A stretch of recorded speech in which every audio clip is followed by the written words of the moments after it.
Hi friends, thank you for taking time out of your week to spend a little with me. I appreciate you.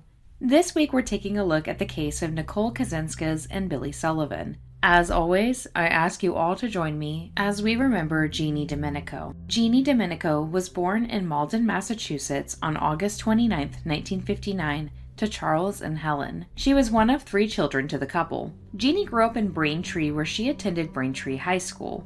The Dominico family was described as tight-knit, and both Charles and Helen were very passionate about education. Jeanne was well-liked by her peers, and the Dominico family as a whole were described as great people. After graduation, Jeanne attended Curry College in Milton, Massachusetts. Upon completion, she moved to Nashua, New Hampshire, where she lived for the next 16 years.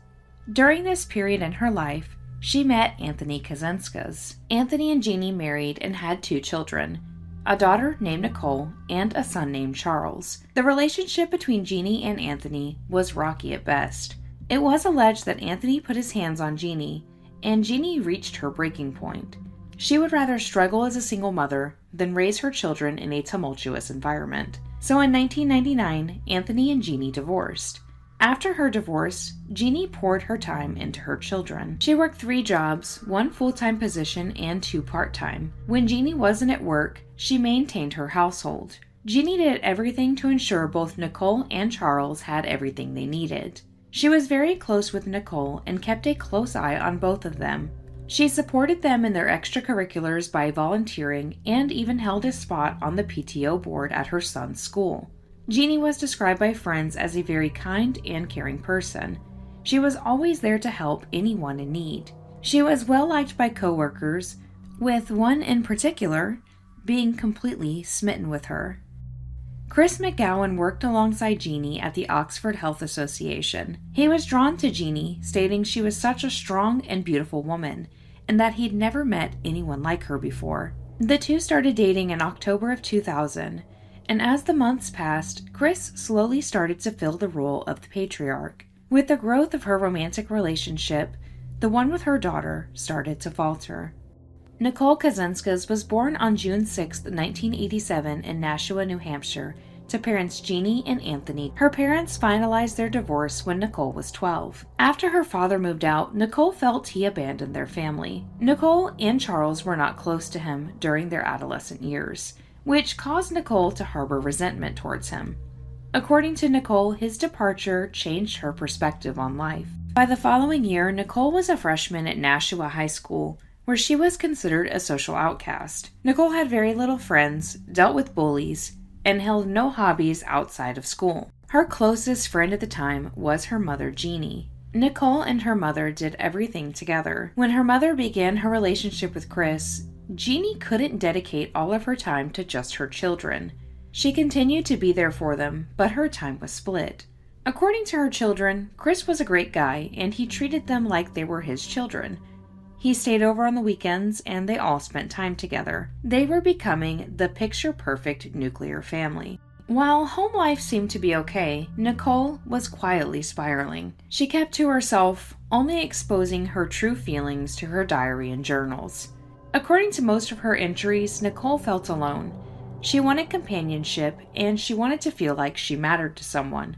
She'd always entertained the idea of dating at school, but being on the sidelines made this difficult. No one wanted to court the girl who was perceived as a loner. So instead of trying to form genuine connections, she focused on school. Nicole was a straight-A student who stayed out of trouble. According to her, her academics were a reflection of her self-worth. If she did great in school, she would get the acknowledgement she craved, but Nicole claimed she never got it. Even though she was great in school, she never received her flowers for such achievements. As Nicole grew older, she continued to isolate herself. She spent more time alone, which resulted in depressive episodes for the young teen. But much like many other teens of the early 2000s, Nicole turned her attention to the World Wide Web for some human contact. At the time, chat rooms were increasing in popularity, especially among teens. And for a girl like Nicole, who suffered socially, she discovered hiding behind a computer was exactly what she needed. Online, Nicole didn't have to hide who she was. She could express herself freely without the fear of being judged for it. And it wasn't long before her bubbly online persona caught the eye of another. On May 10, 2002, Nicole, who was 14 at the time, met 17-year-old William Sullivan, who went by Billy, in a chat room. According to the pair, their connection was instant, and they quickly moved their conversation to a private room. William Sullivan Jr. was born on March 24, 1985, in Connecticut to parents Patricia and William Sr. He was the oldest of 5 children. Billy's start in life was tough. While Patricia was pregnant with him, she admitted to smoking and drinking, which resulted in poor health upon his birth. In addition to a list of health problems, Billy had slow development and experienced emotional trauma as a toddler. Both of his parents were heavy drinkers, which resulted in violent outbursts that Billy was in the middle of. He had little stability in his upbringing, with his parents having to move often. One of their homes, a motel, burned down in front of them. Young Billy feared his friends who also lived there didn't make it out, which caused severe nightmares. By the time he was 4, Billy had what he called death thoughts, so his mother sent him to therapy. At 5, his father left, and Billy became violent towards his mother and siblings shortly after. By the age of 6, he told his mother he wanted to take his own life. The following year, Billy told his mother a boy from the neighborhood touched him inappropriately. Billy started to act aggressively, performing dangerous acts to hurt himself purposely. Patricia grew concerned about her son's behavior and had him admitted to a behavioral hospital. Billy was diagnosed with several mental disorders, including ADD, ADHD, bipolar, and oppositional defiant disorder. By 16, he was balanced on medicine, which allowed him to control his violent outburst.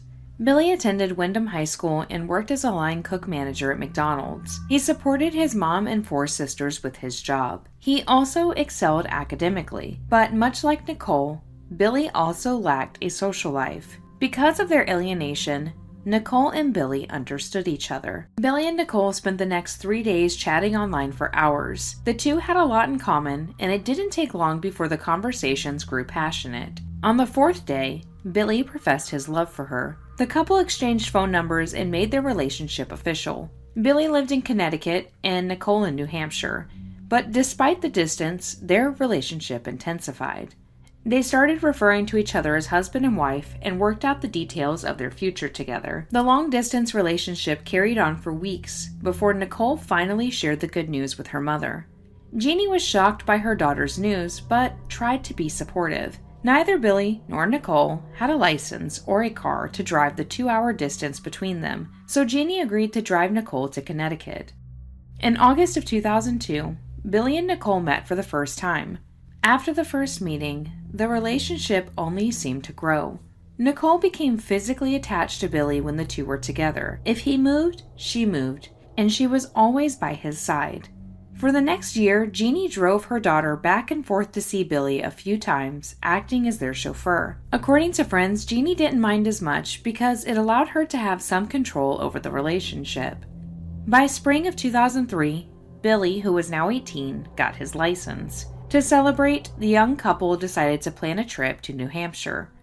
Nicole and Billy asked her mother if he could stay with them for a week. Jeanne was reluctant, but felt if Billy was in her home, at least she could keep an eye on things. She would rather Nicole be in her home than sneak around to meet up with Billy. So on August 1st, 2003, Billy arrived in New Hampshire and was set to leave by the 7th. During his stay, Billy presented the perfect gentleman to Nicole's family, even helping around the house. Jeanne still had her guard up about Billy, but she eventually loosened her reins a bit, allowing Nicole and Billy to spend days together unsupervised. But, unknown to Jeanne, this extended time alone resulted in what she feared.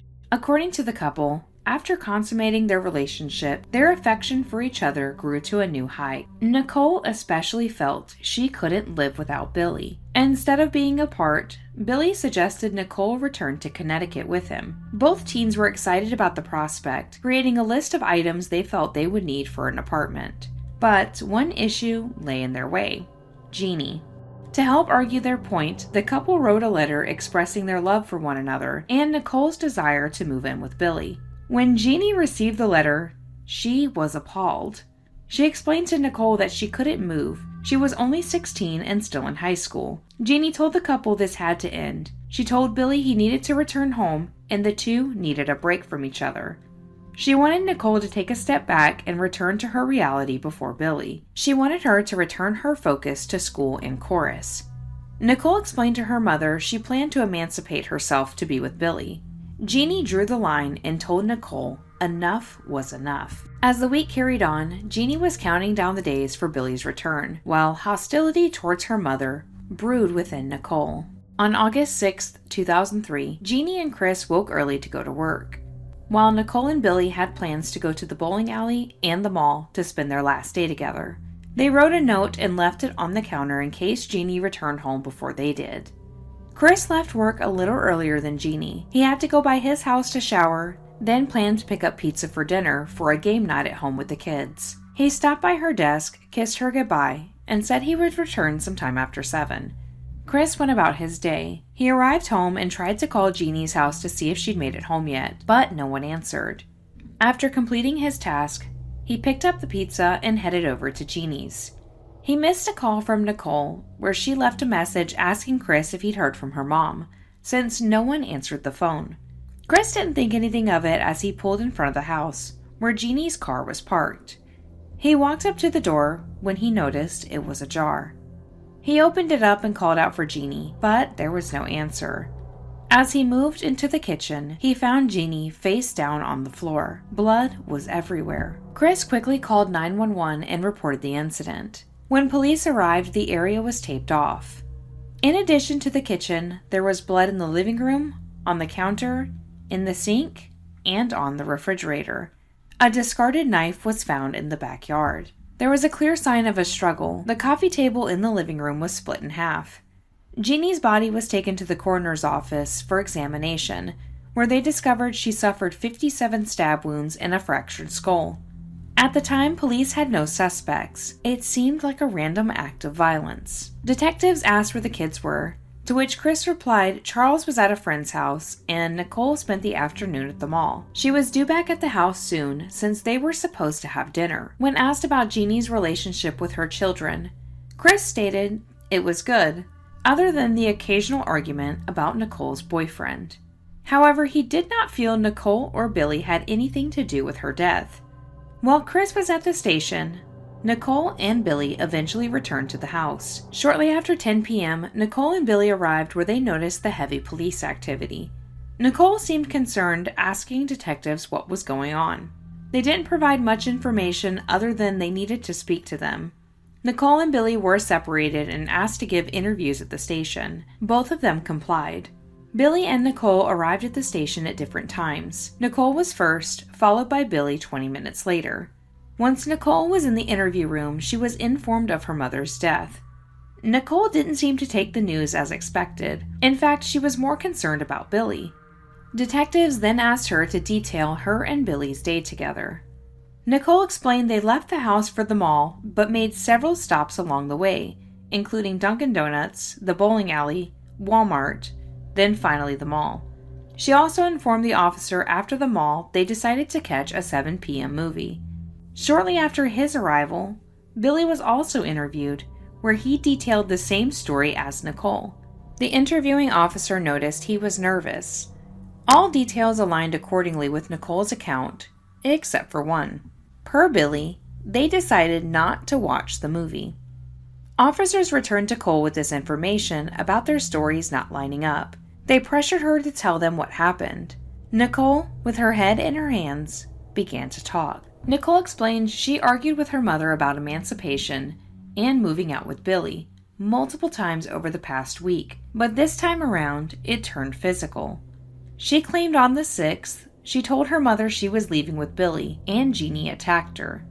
Billy got involved to protect her, but when Jeanne turned around armed with a knife, he had no choice but to fight back. The story sounded far-fetched, but they needed to talk to Billy.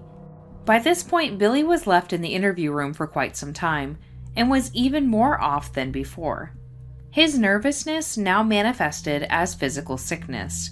When officers arrived back in the room, Billy claimed he had something weighing heavy on him, and he was ready to talk. Billy did not back up Nicole's claims that the attack was in self-defense. He stated it was a premeditated murder plot. Days prior, he and Nicole were plotting her mother's death. They even tried several times to kill her but failed. They tried to set her bed on fire with a candle, making it look like an accident, but her bedding was fire retardant.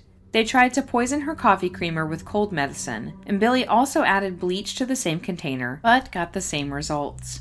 Their last shot was to try and blow up the house's oil tank. They tried to do this by tying 2 ropes together and putting them into the tank and lighting the other end on fire, but this also didn't work. They eventually settled on their plan to make it look like a burglary gone wrong. The couple told Jeanne they were going to the mall, but as they were leaving, Billy planted a baseball bat near the door. Billy and Nicole did leave the house for several hours to establish their alibis. At 6:30 p.m., they pulled into a nearby 7-Eleven convenience store, where Nicole sat in the parking lot acting as a lookout, while Billy returned to her home on foot. When Billy arrived, he made conversation with Jeanne, where he tried to convince her one last time to let Nicole move with him. Jeanne was firm in her opinion, though. According to Billy, his emotions got the best of him, and he hit her in the back of the head with a baseball bat. However, this hit did not have the intended response. Billy thought this would be enough to kill her, but it didn't. Jeanne, now enraged, tried to attack back, but Billy armed himself with a knife and stabbed her. The knife got stuck in her shoulder, and he snapped off the blade. He retrieved another knife and got Jeanne on the floor, where he stabbed her in the throat and the back of her neck. When she was still, Billy cleaned himself up and changed his clothes before returning to the 7-Eleven where Nicole waited. Billy said he asked Nicole if she would go back to the house to get him a towel, and she complied. According to Nicole, she had to step over her mother to do this. Nicole returned to Billy, and together the two discarded the evidence. They then went to the mall where they purchased new clothing for Billy. They then returned home where Nicole expected police to let them go to Connecticut together. Both Nicole and Billy were arrested and charged with first-degree murder on August 7, 2003. Even though Nicole was underage, prosecution planned to try her as an adult. Both defendants faced life without the possibility of parole. Billy and Nicole were held in the county jail while they awaited their day in court. Billy's defense team planned to plead guilty by insanity due to his childhood, while Nicole's team worked out a plea deal. If she testified against Billy, she would get a reduced charge of second degree, which came with a lesser sentence. Initially, Nicole didn't want to take the deal. She didn't want to turn against Billy. But then she received word that Billy had moved on. While awaiting trial, Billy corresponded with a 15-year-old girl named Monique. The two mostly wrote letters, and she was able to visit by lying about her age. When Monique's parents discovered the affair, they cut it off, but for Nicole, the betrayal had already set in. Nicole took the plea. She pleaded guilty to second-degree murder and conspiracy to commit murder on March 28, 2005. Nicole was sentenced to 40 years in prison for her part in her mother's murder. Also worked into her sentence was if Nicole obtained her GED, she could knock off 2.5 years from her sentence, and if she completed college, another 2.5 years would be removed. She could also ask for a further reduction after she had served 2/3 of her sentence. When Nicole was given her sentence, the judge explained she was just as guilty as Billy, even though she didn't carry out the murder. Billy's trial started 4 months later. Billy's defense stated Billy's mental health issues and being off of his medication caused him to think irrationally. They claimed the ill-planned murder proved this wasn't something thought out. The defense listed Billy's long history of mental issues and also had his psychiatrist testify to the validity of his diagnosis. His mother also testified on Billy's mental state. While prosecution argued Billy knew exactly what he was doing, and they had witnesses to prove it. Nicole testified how intense and obsessive her relationship with Billy was. She was willing to do anything to please him. She described how they tried several times to kill her mother over the days leading up to the attack. She also claimed Billy was the driving force who came up with the plan to murder her mother.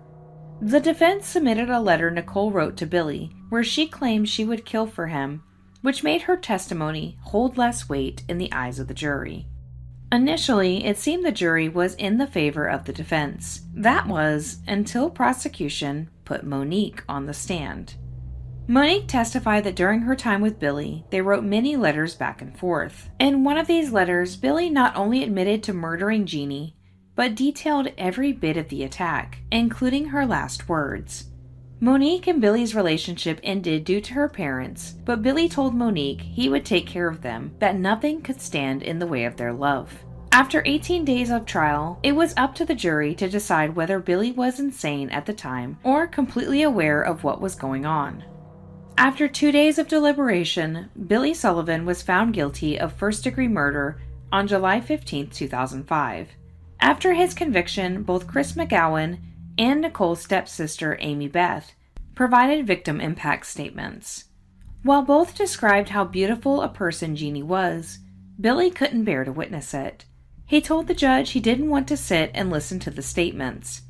Billy had to be physically pulled into the courtroom and pepper sprayed to make him listen to the family he affected with his actions. During Chris's statement, he referred to Billy as an animal, which caused Billy to cuss him out, and eventually he was removed from the room.